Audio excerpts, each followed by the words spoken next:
கூடுதல் மத்திய காவல் படை, துணை இராணுவப்படை வீரர்களை தேர்தல் பணிக்கு அமர்த்தி ஒரு சுதந்திரமான வாக்காளர்கள் ஜனநாயக கடமை சுதந்திரமாக ஆற்றுவதற்கு முழுமையான அளவுக்கு தேர்தல் ஆணையம் அதற்குரிய ஏற்பாடுகளை செய்ய வேண்டும் என்று சொன்னால், இப்போ உள்ளாட்சி தேர்தலில் என்ன நடந்து தெரியும்.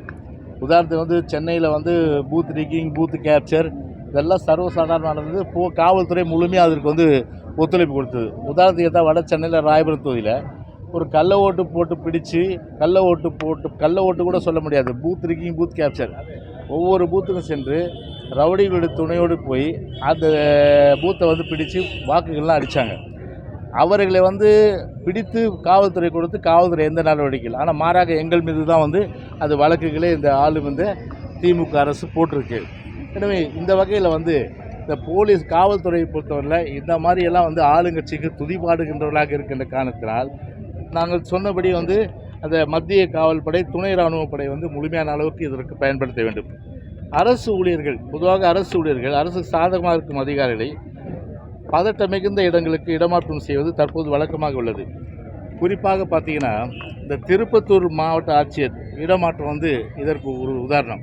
இப்போ இந்த இடத்துல ஒரு டிஸ்ட்ரிக்டில் ஒரு டிஎம்கே வீக்குன்னா உடனே என்ன பண்ணுறது, அந்த டிஸ்ட்ரிக்டில் யாருக்கு யார் அதிகமாக சால்ற தட்டுவா, இந்த கவர்மெண்ட்டுக்கு யார் அதிகமாக துதிப்படுவா, யார் ஒத்து உதுவா, யார் கண்ணை மூடின்னு இதை அடாவடி தினத்துக்கு துணை போவாங்க, அந்த மாதிரி அதிகாரிகளை கண்டறிந்து அவங்கள அந்த மாவட்டத்தை போஸ்ட் பண்ணுறது.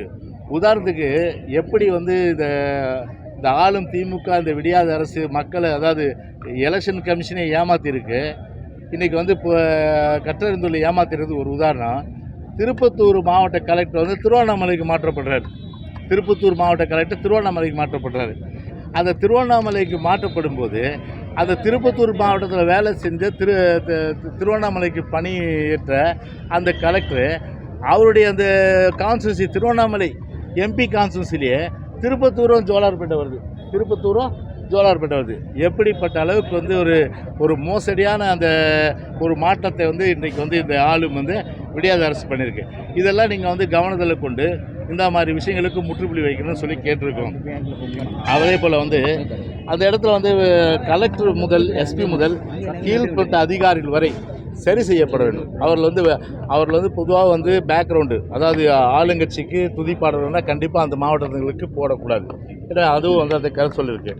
சட்ட ஒழுங்கு என்பது பிரதானம். அதாவது சிறையில் பொதுவாக பிணையில் இருக்கிறவங்க அவங்களெல்லாம் முழுமையான அளவுக்கு பார்த்திங்கன்னா குற்றவாளிகள் இவரெல்லாம் யாரெல்லாம் கம்ப்ளீட்டாக ஐடென்டிஃபை பண்ணி வெளியில் அவங்களால சட்ட ஒழுங்கு பாதிக்கும், ஆளுங்கட்சிக்கு துதிப்பாடி ஒரு சட்ட ஒழுங்கை சீர்குலைத்து ஒரு அமைதியான வகையில் தேர்தல் நடத்துவதற்கு குந்தகமாக இருப்பாங்க. எனவே அந்த வகையில் அவரெல்லாம் கண்டறிந்து அவர்களை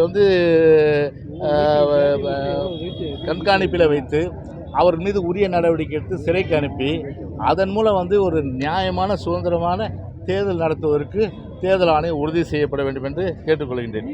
அதே போன்று கடுமையான ஒரு கோடைக்காலம் இருக்கின்ற நிலையில் வாக்காளர்களுக்கு அந்த ஒரு பிரச்சனை அந்த வெயிலுடைய தாக்கம் ஏற்பட்டு தண்ணீர் பொதுவாக அந்த போலிங் பூத்தில் வைக்கிறது கிடையாது. அதே போல் ஷாமினா போடுறது கிடையாது. இதெல்லாம் நீங்கள் போடணும்னு சொல்லிவிட்டு நீங்கள் பார்த்தீங்கன்னா சொல்லியிருக்கோம்.